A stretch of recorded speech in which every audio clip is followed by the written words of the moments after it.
I hope you guys enjoyed the episode brought to you by our sponsor, Blinkist. Go to Blinkist.com/Impact Theory to get 25% off a Blinkist premium membership and a 7-day free trial. All right, enjoy the episode.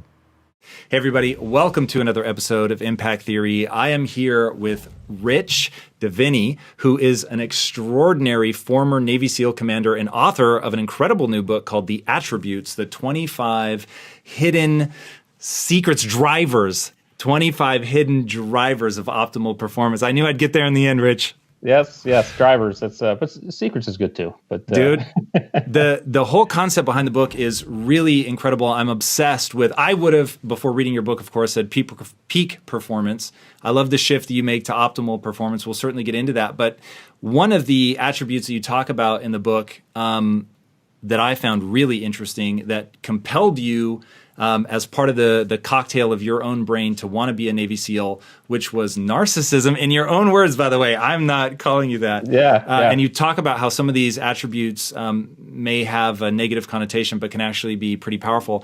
Talk to me about what it means to want to be a badass. Yeah. So it's funny because in researching these attributes, I had to do in conjunction with actual research, I had to do some self-reflection because I really had to ask myself what drove me, especially on the driver attributes, and ultimately when I thought about the reasons why I became a Navy SEAL, and you ask my friends the same question, and of course we're patriots, and of course we love our country, and we want to go do good work. But it was largely because you're young and you want to be part of a group that is elite, and you want to try something that very few people get to try, and very few people make it through. And it's just that challenge. It's can you throw yourself into the challenge? So I think when it came to kind of thinking about narcissism, it was this idea that we all, as human beings, want to, at some point, feel special, feel noticed, be loved, be recognized. And this starts when we're infants. I mean, when we're infants getting paid attention to by our parents, we're getting bursts of dopamine and serotonin and oxytocin. Those are very powerful chemicals, and that's why it feels good. And that translates to when we're adults and we get paid attention to. So this is a natural feeling to want to stand out, and it can be an incredible. That's pretty driver. Different though than wanting to be a badass, fantasizing about being James Bond, getting yourself wet and sandy on a beach, getting 3 hours of sleep over 5 days. I mean, what you ended up putting yourself through to become a Navy SEAL is insane. And one of the things I find so interesting about SEALs, and if I were to make a short list of the types of people that I would like to corner at a dinner party, I'll put SEALs up there because, man, to be prepared to kill, to face gunfire, or even just insanely dangerous situations in the ocean, it takes a certain kind of person. And so when you openly talk about in the book, I wanted to be a badass, I wanted to test myself, that resonated with me a lot. Is that something, because I feel like there's a cultural swing away from openly saying something like, I want to be a badass. Yeah. Well, I think you're right. There might be a cultural swing. But I just don't think it's. I think as human beings, whether you're a guy or a girl, we all want to kind of do something that's really cool and special. And I think whatever the pathway to that is, awesome. It could be athlete, it could be a badass surgeon, it could be a badass teacher, it could be, obviously a badass spec operator. But in my case, it was, this idea when I learned about the SEALs that these guys seemed to do everything in every environment, and especially kind of from the water. And I grew up in Connecticut, right on the water, and I was a water rat since I was a kid. I mean, we would go to the beach and I'd spend the entire day in the water. You couldn't get me out. My brothers as well. And so this idea that the water and the ocean, which is a very hostile environment, bone crushing pressures, chilling temperatures, obviously you can't breathe under there, but the fact that they made this environment their home. I mean, the mantra of the SEALs was and still is that always when in doubt, head to the water, because the enemy will never be brave enough or stupid enough to follow you there, right? So, and the fact that the audacity of making this hostile environment your your safe haven really kind of appealed to me on kind of, I guess, a elemental level. So my badass desires were happened to be spec ops, but I would say that, everybody kind of has their version of badass, and gosh, I really respect anybody who pursues that path, whatever badassery they're pursuing, That is incredibly kind to people like me, whose badassery is a lot safer than yours. But I'm super interested in the nitty gritty of testing oneself. So, because I grew up soft, and my journey, really, truly, unfortunately, my journey to become an entrepreneur was learning to toughen up, and that was you talk about attributes. That was a big thing for me. I did not have grit, and I had to develop grit, and it ended up unlocking things for me that I never could have imagined. And so when I now think about, okay, my meaning and purpose in life is to help other people unlock doors in their own lives, how do you end up doing that? And some of the real answers are, I don't know, maybe they make people uncomfortable or whatever, but one of them is you have to toughen the fuck up. And when I think about the way that buds, the sort of proving ground for those who want to become Navy SEALs, weeds out people that lack certain attributes, I become very interested in people that want to push through to that. So there's a great book called The Power of Myth by Joseph Campbell, and he talks about how one of the biggest problems in modern society is there is no coming of age ritual. And it used to be, like, if you've read Long Walk to Freedom by Nelson Mandela, he talks about his coming of age ritual where they stripped him naked with like 4 or 5 other guys at 14 or something, put him buck naked in front of the entire tribe, and then one of the high-ranking men in the tribe comes up with a sharp-ass rock, pull his foreskin, they just cut it off. And no anesthetic, nothing. You have to do like this warrior cry. And it sounds barbaric, and I get it, man. And I'm glad I didn't go through it, and I would never put my kids through it. But I also worry that not putting people through things like that make them dig deep and become aware of latent attributes, or realize, here is an attribute, like in my case, I am weak, I am soft, and I need to do something about that. What do you think about that? Like, you have kids. Do you think at all about testing them, pushing them? Yes. So first of all, I would have rather done SEAL training 3 times than done that ritual you just described, I think. So good on, probably why Nelson Mandela was such a badass himself.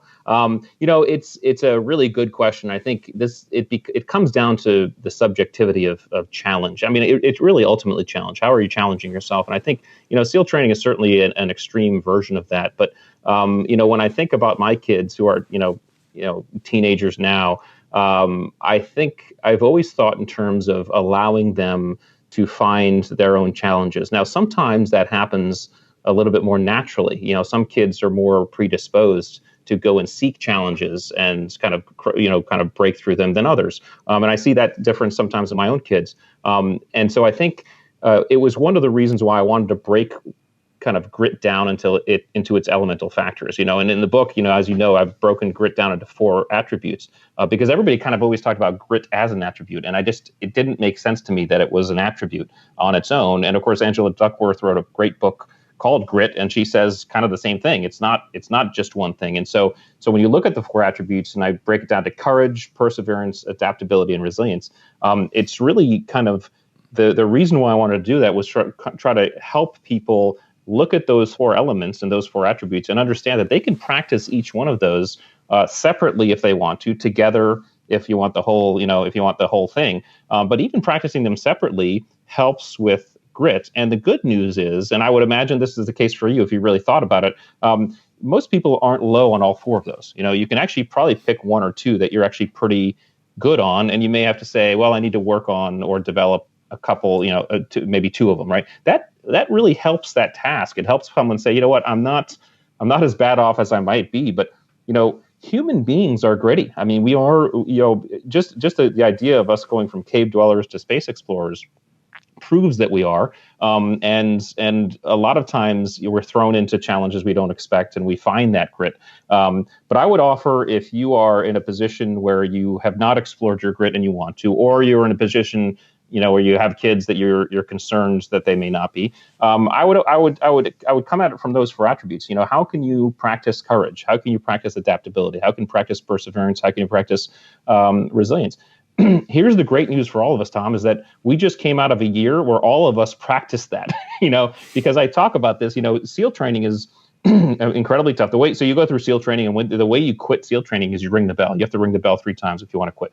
And of course, a lot of guys too, it's usually about an 85 to 90% attrition rate. So for example, my class back 20 plus years ago, we started with about 160 odd candidates and we graduated 38. That's kind of normal numbers. The difference between 2020 and SEAL training is that none of us volunteered to be in 2020. we were all thrown into it. And none of us had a bell that we could ring to get out of 2020. So we all actually explored our grit through 2020. And I think I would challenge anybody to look back at their past, their upbringing, their experiences, their what I call their antagonists. Okay, we all have antagonists in our lives, and their antagonist doesn't have to be a person. It can be an event, a situation, an illness, anything that hits us. But honoring our antagonists is a form of grit. If we look back and say, hey, how did I actually get through that? And understand what those things were that allowed me to march through that challenging experience and those challenging experiences, and then grow from it. Because I would say most of us have a story that we could look back and say, you know what, it was a horrible time. I would never want to do it again, but I'm glad it happened because I learned this. I met this person, something happened, right? That's an example of resilience. That's an example of anti-fragility. That's an example of grit. That's an example of someone executing grit to go through a tough situation. So really fast. So don't you worry that the vast majority of people in 2020, for instance, they didn't have a bell to ring to get out, but they didn't do anything to make it a training exercise? Well, okay, so yes, but sometimes grit, and here's the thing about grit. Sometimes grit is not excelling. Sometimes grit is not hyper performing. Sometimes grit is simply just taking step by step. And we talk about, people always said you SEALs, you're the toughest people on the planet. But yeah, and I agree. Obviously SEALs have a ton of grit, right? Not on the planet. We're certainly tough. But I mean, look at the people struggling through cancer. Look at the people struggling through poverty. I mean, there are people out there who are very gritty, who have, in some cases, way more toughness or mental toughness than any special operator, and it's because their environment has thrown that at them, right? So this is where we get into kind of peak and optimal performance. Everybody kind of thinks about performance as, hey, I want to do my best. I want to kind of peak. I want to kind of be in that flow state, and that's great. But sometimes performance is not anywhere near peak, and this is kind of how. I started thinking about this when I was in Hell Week in my own SEAL training and sitting in the surf zone freezing, right? There was nothing peak about my performance. I was performing optimally. And optimal performance is different. Optimal performance is how can I do the very best I can in the moment. Sometimes that best looks like peak. It's flow states, it's excelling, it's growing, it's training, right? Sometimes that best is simply I'm just head down and I'm taking step by step. I'm living minute to minute just to get through this. There's nothing wrong with that. When you're doing that, how do you? Because I love what you're saying, and that gives a lot of hope to somebody who right now is just sort of stumbling forward. Yeah. But now, how do you turn that stumble forward into I'm going to be better next time? I'm going to have a deeper well of resilience or whatever attribute going forward that's going to serve them. Yeah, the first thing, the number one thing is that afterwards one must recover. All right, so recovery is a huge part of this process. Any type of challenge, stress, whether it's in the gym and we're lifting weights, or whether it's thrown at you because you have a disease like COVID, or it's a bad financial year, there has to be a recovery period. Our bodies have to be able to recover and kind of rest from that period. And then there has to be a reflection. There has to be a looking back and saying, hey, okay, what did I learn? And so one of the concepts I talk about all the time is this idea of asking questions. Okay, we are, as human beings, question answering machines. Our brains are wired that way. So our brains are constantly asking questions about our environment, usually unconsciously, right? That's bouncing off our hippocampus. We're kind of comparing things we've seen before. That's usually a process we don't even think about. When we consciously take charge of that process and lodge a question into our forebrain, our brain immediately begins coming up with answers. Okay, so I do this drill when I teach some classes, and I talk about this concept. I say, hey, write down this question. How can I double my income in the next 6 months? Right, and I give them 30 seconds. I say, in 30 seconds, write down every single thing that pops into your head. Okay. And they write down for 30 seconds. Usually they come up with a list of maybe 6 or 7 things. And then I say, listen, how many answers did you come up with? And really, that's the point of the drill. And they usually come up with that, a list. And I say, the reason why you came up with those answers is because you lodged a question in your brain. Now, some of those answers were ridiculous. Selling a kidney is not a good idea. Winning the lottery is probably not going to happen. But some of those answers start to be practical. And if you do this enough, your brain is going to start coming up with answers. Now, what most people do without thinking about it is they ask themselves the wrong questions. They say, why am I so bad at this? Why does this stuff always happen to me? Why are they out to get me? Okay. As soon as you ask that question, as soon as you lodge that question into your forebrain, your brain starts to answer it, right? And those are disempowering answers. The trick is, the tool here is to reverse the process, right? Change those questions into something that's actually empowering. How can I grow, right? How did I grow from this? What did I do right? What did I learn from this? How am I better than I was before? You lodge those questions in your forebrain, your brain will begin to come up with answers. And the trick is to do that and keep on. And once you get that initial list, just say, okay, what else? What else? And that's how you start creating a empowering mindset. And that's how you start recovering and becoming and growing from an experience like that. Okay, that's really interesting to me. In the book, you talk a lot about the difference between skills and attributes. Skills, basically anything that I can train you to do is a skill. Anything that's sort of innate or born is going to fall into the attribute category. But what you were just talking about is how we really can still mold our attributes as well. I think it's a deadly simple formula to begin to shape what I call your frame of reference, but basically you're getting there by molding some of these attributes. Mm-hmm. And it's frame of reference. It's what you just said. It's repeating a new story about that thing. It's focusing your energy on let's say I did 99 things wrong, but I did one thing right. It's instead of asking to do the list of the 99 things that you got wrong, you hone in on the one that you got right. Do you have an official training program that you work with companies to help develop people's attributes?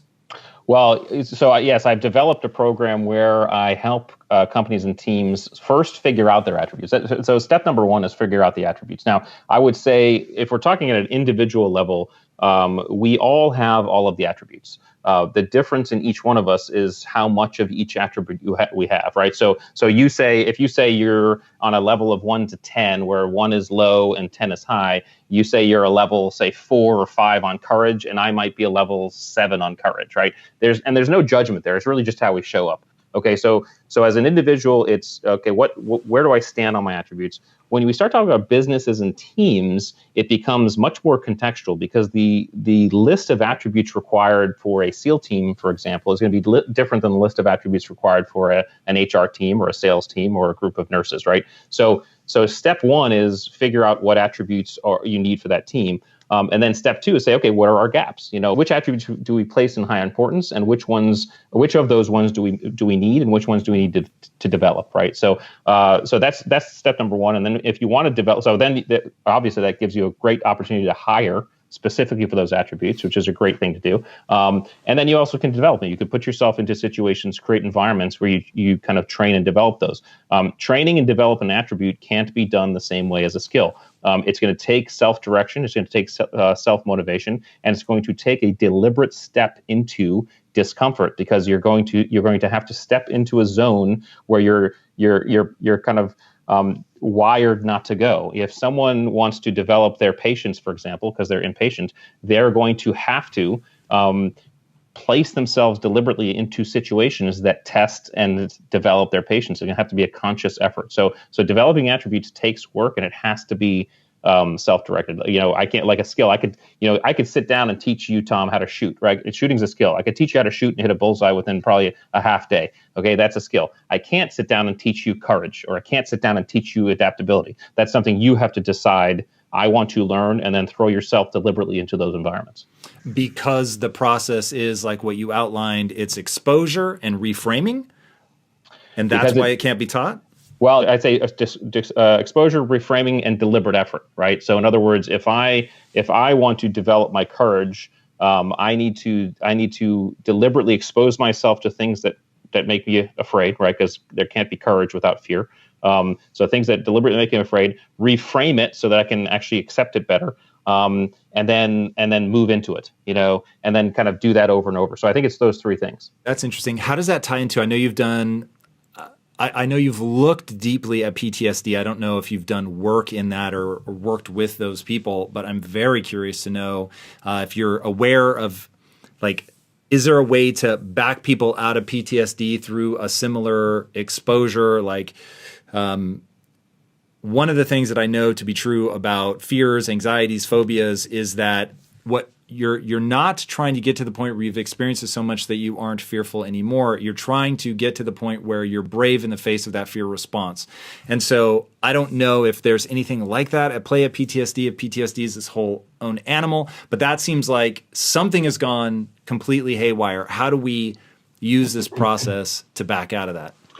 Yeah, PTSD is more difficult and certainly nuanced. And so I'll speak to just a piece of it that I can, and I know there's probably a lot more. But I know that one of the techniques for PTSD is to help someone reframe an experience. Okay, you can do that through very effective visualization. And we talk about very effective visualization. It means really putting yourself back into an environment and then trying to, in that environment, reframe it from a different emotional perspective. And then you begin to inoculate yourself to an extent to that old feeling and start to absorb that new feeling.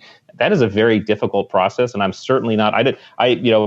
When I was still in the teams, we were looking at that to a degree, but really it was left to the professionals to really help people who were hurt. Go ahead. I was just going to say, do you have a sense of what the attributes are that make somebody prone to PTSD? So I would say the attributes I would say, gosh, boy, that's a really good question. And I don't want to be presumptuous here. So if we look at the mental acuity attributes, for example, the mental, so they go situational awareness, compartmentalization, task switching, and learnability. Okay, so just to break that down for the audience, situational awareness is absorbing all the information that's coming in. What do I pay attention to? Compartmentalization is, okay, what is my goal here? What do I need to focus on? And I'm gonna kind of block out everything else. Task switching is my ability to move in between or jump inside of context or to different things. And then learnability is how do I process all that stuff. SEALs are hyper good compartmentalizers. All right. So, and that's just part of the selection process. Just takes care of that. Totally. It's because you can't get through SEAL training without being able to compartmentalize, be able to say, hey, and not necessarily, block it out and like, hey, I'm not going to think about this, but say, hey, what do I need to focus on in the moment that's specific to my outcome and my objective? And then block out everything else. We are, training. Why, first of all, you can't get through training unless you're really good at that. And then just your subsequent training and of course combat really hones that in. If you are too good at that, right, you are at risk, I think, of PTSD, because what happens is you're basically so good at saying, hey, I don't need to think about this. I don't need to think about this. I'm just going to focus on this. And so sometimes those things that are traumatic may not, if they come into your sphere, you're really good at saying, nope, that's not my focus right now, and you never get to release that. So I think part of the kind of PTSD healing process is to be able to let that stuff back in, and then experience it and mourn it or emote on it the way you need to, because we all have to have that release. That's part of the recovery. If we're not able to get over the emotion of a situation, we are not really truly fully recovered. Full recovery means I can look back at an event and say, hey, listen, I can, I'm good. Now, obviously the real trauma will always have a little bit of emotion, but I'm talking about debilitating emotion. Can we look back and say, okay, I look back at that honestly, and I of course I always have a little bit of emotion, but I'm not debilitated by that emotion, and that's real true recovery. But if you are really, really good at compartmentalization, you may find yourself having issues with that. All right. So if we've got, in the book you outline 5 sort of buckets of attributes, and then there's sub-attributes. You've walked us through a couple sort of top line and then what feed into those already. We've we've got those attributes. One, I think it is worthwhile sort of quickly just to recap what the 5 buckets are for people so they can begin to orient themselves. And then I want to get a sense of like, how flexible are we talking? Like if it's all a scale of 1 to 10, let's say, if we're a 2, can we go to a 6? Can we go to a 10? Like how malleable are these? Yeah. The 5 buckets are the attributes that make up grit. And those are courage, perseverance, adaptability, and resilience. The attributes that make up mental acuity, which is really how our brain processes the world and kind of affects that. Those are situational awareness, compartmentalization, task switching, and learnability. The attributes that make up drive, which is our kind of ability to kind of see an outcome or a goal and move towards it to its conclusion and make it happen. Those are self-efficacy, discipline, open-mindedness, cunning, and narcissism. The attributes that make up great leadership. So what I talk about, leadership is really a behavior. It's not a position. You have to. You don't get to self-designate as a leader. It's like saying I'm handsome or funny. I don't get to decide that. Other people decide that, right? So, and it's all about these behaviors. If I behave like a leader, then people will then say, "Ooh, that person is a leader." So those behaviors often come from attributes. The attributes outlined in the book, because I think are really, in my experience, been the most essential ones for really great leadership, are empathy, selflessness, authenticity, decisiveness, and accountability. And then finally, the attributes for team ability. That's your ability to kind of be a great teammate, be part of a team. Because again, you don't get to self-designate as a great teammate either. Other people have to designate you a great teammate. So what are those behaviors? Those are integrity, conscientiousness, humility, and humor. And then I outline 3 others in the book that I call kind of the bidirectional, which are attributes that I found when I really put them to the test of being low was probably not necessarily that good, and being higher was probably good. It didn't make sense to me, and so those attributes seemed like no matter what the polarity, they were actually effective for optimal performance. Those were patience and impatience. In other words, there are very, very successful people who are patient, and there are very, very successful people who are impatient.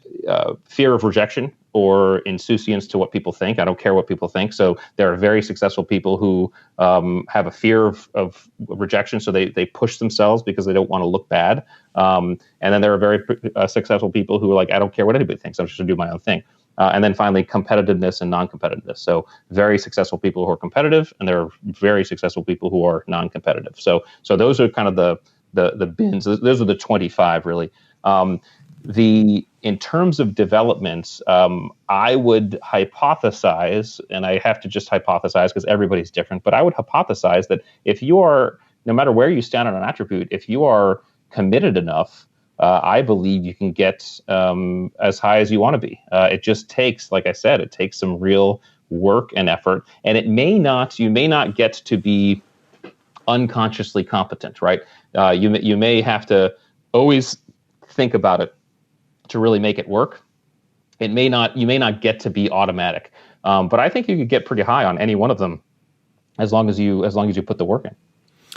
So speaking of the work, what do you think the role of core values is in having the determination, the stick-to-itiveness, whatever the right attribute or word is for that, to actually see it through, to dial up an attribute? Because when I think about somebody actually making change, I think about beliefs, I think about rules, behaviors, but I think about core values a lot. Mm-hmm. And the biggest changes in my life have come when I changed my core values. Yeah. And I once got asked, I forget by who, and they were lamenting their kid, like, do you ever think they're going to be able to get it together? They were struggling profoundly, and they were very worried about their future. And, they said, do you really think there's any way to help them? And I said, the answer is yes, but you're not going to like what the answer is. And the answer is, if you let me kidnap them, take them to a desert island and surround them with people. And the funny thing is, in my head, when I'm doing this desert island trick, I'm always putting people with Navy SEALs. So if you let me take 5 Navy SEALs and your child and put them on the island with these guys, they will want to earn their respect. They will want to be a part of the group. And the only way to do that will be to adopt their value system. And when they adopt their value system, then their behaviors are going to fall in line. And all of a sudden, they're going to do all the things that they have to do to toughen up, to have self-respect, all of that.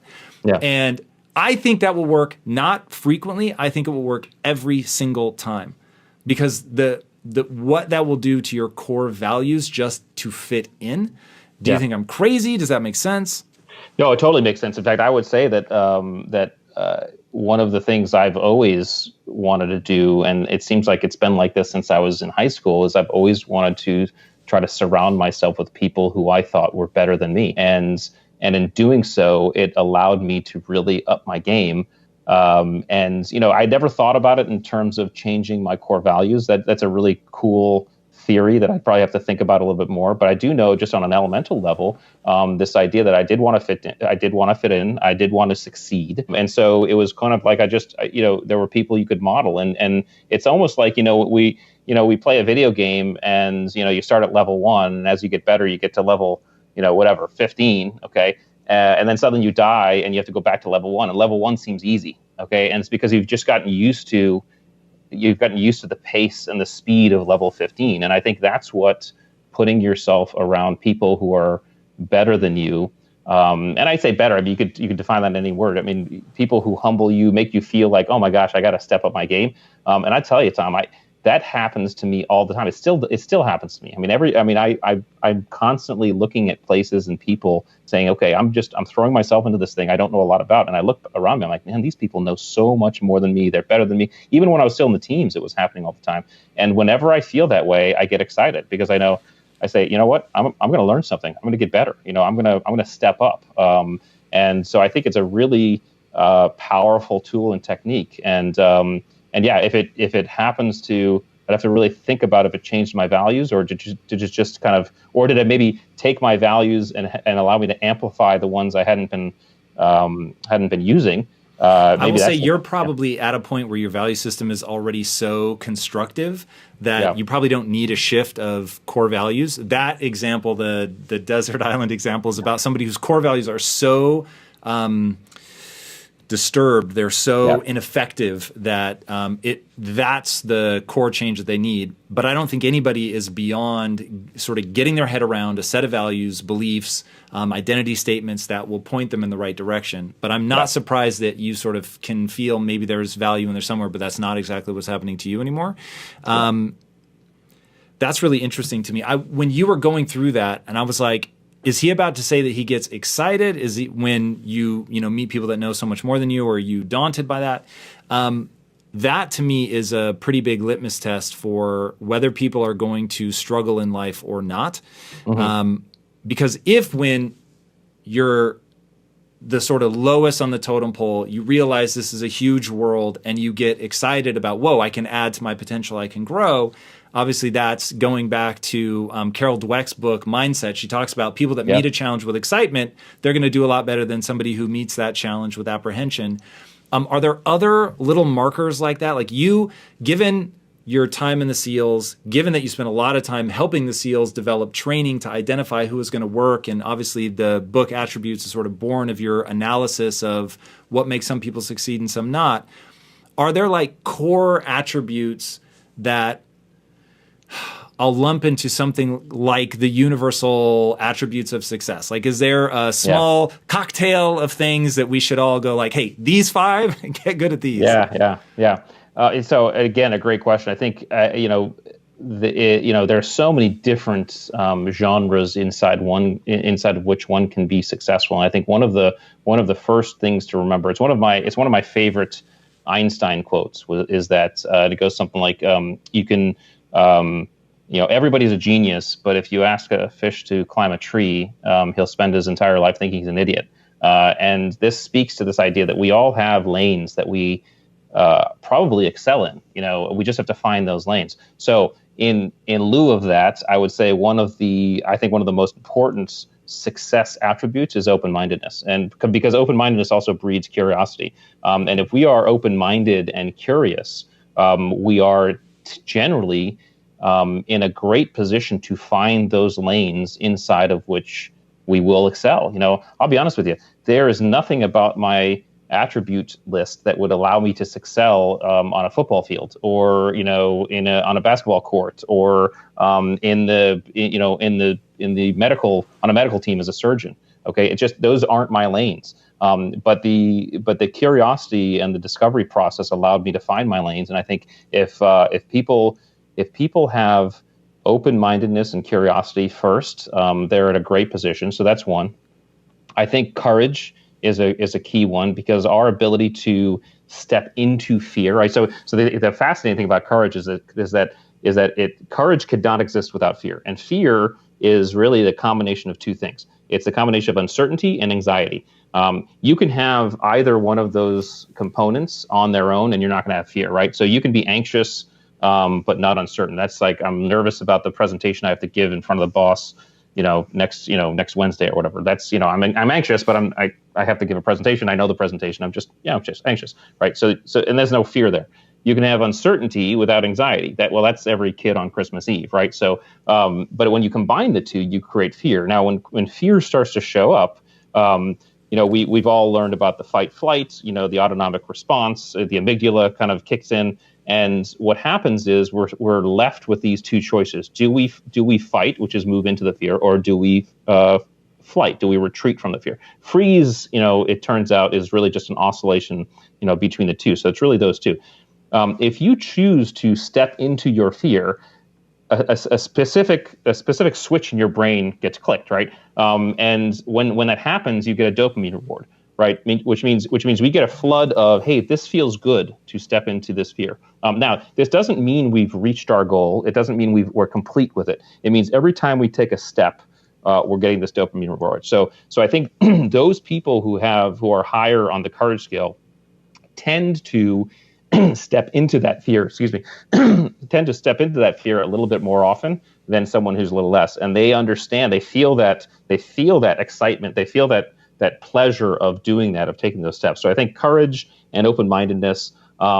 If I were to pick, if just keep it at threes, because I think three is good. If I were to pick a third, I would say humility is one as well, because humility allows us to kind of understand that we're always learning. There's always something more we can learn. We're never the best. It keeps us out of that kind of the blinding arrogance zone. And so I think that humility is what allowed me, for example, to be around my peers and be like, man, these guys are just awesome. I need to step up my game, or even getting out of the Navy. And I started working with a leadership institute, and I started, speaking in front of crowds and teaching. And I thought abysmal compared to the people I was working with. I mean, these people are awesome. I need to step up my game. So that humility allows for us to continue to progress. So those are the three I'd pick. You and I could probably dissect several more, but I think those are real important.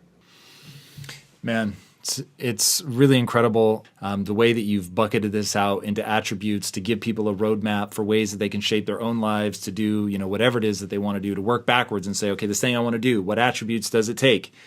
And then to, give them that path to go out and do it is incredible. As somebody who spends almost all of my waking hours trying to figure out ways to help myself and other people develop themselves so that they can accomplish the things that they want, man. The book is a pretty incredible roadmap. Where can people get the book, the insider scoop, follow you online? Like, what's the way? Yeah, absolutely. So theattributes.com is, you can learn all about the book. You can get the book. I have Instagram, so you can find my Instagram on there. Rich Diviney at Instagram, and then the attributes on Instagram, and LinkedIn.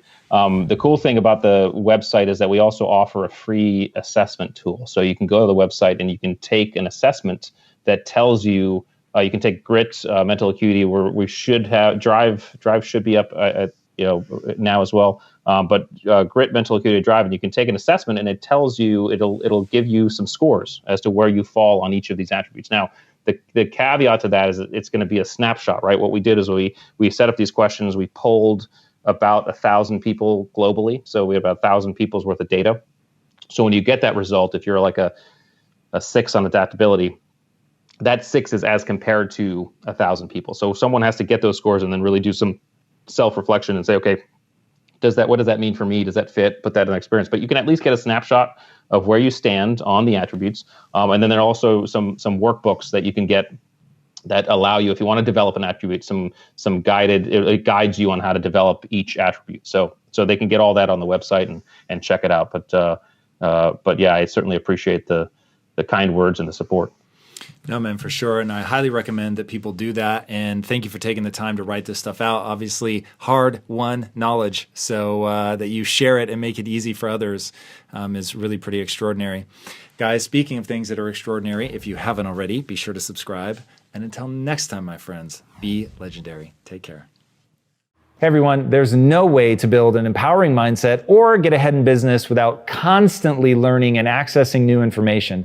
And today I want to share with you guys my secret weapon in the battle to learn new things and get ahead, Blinkist. Blinkist is for anyone who cares about learning but doesn't have a lot of time. Blinkist takes the key ideas and insights from over 4,000 nonfiction bestsellers in more than 27 categories and gathers them together in 15-minute text and audio explainers that help you understand more about the core ideas. Use the blinks to get into a topic quickly, find new topics to grow from, or figure out which books you want to spend more time reading and listening to more deeply. Also, they've teamed up with popular podcast creators to blink those for you too, so you can get to the heart of a podcast episode fast. You can use Blinkist's Shortcast to quickly catch up on podcast episodes you've missed. With high-quality audio, you can jump right in on the go during your commute, at the gym, around the house, or even download to listen offline. 15 million people are already using Blinkist to broaden their knowledge in 27 nonfiction categories, including self-improvement, personal growth, management, leadership, and mindfulness and happiness. 2 books from their library that I've listened to and highly recommend are Start With Why by Simon Sinek and The Power of Habit by Charles Duhigg. Right now, Blinkist has a special offer just for our audience. Go to Blinkist.com/Impact Theory to start your free 7-day trial and get 25% off a Blinkist premium membership. That's spelled Blinkist. Blinkist.com/Impact Theory to get 25% off a Blinkist premium membership and a 7-day free trial. All right, guys, take care and be legendary. With extreme ownership, with the dichotomy of leadership, we get these principles across people, and we did it in the most simple, straightforward possible way that we could, which is we tell a war story, we tell what the principle is, and then we show an example from the business world.